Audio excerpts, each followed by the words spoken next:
ఈ ప్రభుత్వం వచ్చాక అధ్యక్ష మహిళల మీద అఘాయిత్యాలు, అత్యాచారాలు, నేరాలు విపరీతంగా పెరిగిపోయాయి అధ్యక్ష.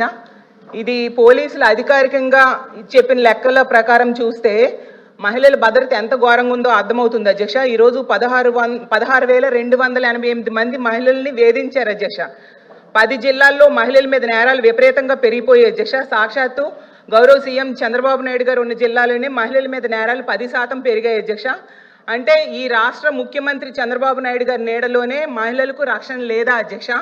అలాగే ముఖ్యమంత్రి గారి సాక్షిగానే మహిళల్ని వేధిస్తున్నారు, హింసిస్తున్నారు, చంపేస్తున్నారు అధ్యక్ష.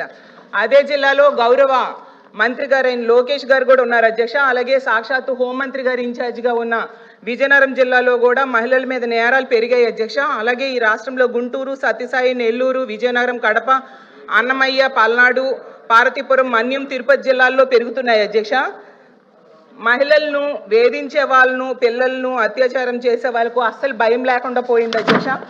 నిజం చెప్పాలంటే వీటిలో ముఖ్యంగా అత్యధిక కారణం గంజాయి, డ్రగ్స్, వీటి మత్తులో చేస్తున్నారు అధ్యక్ష. మన హోంమంత్రి గారు అయితే ఏకంగా గంజాయి లేదని చెప్పేశారు అధ్యక్ష.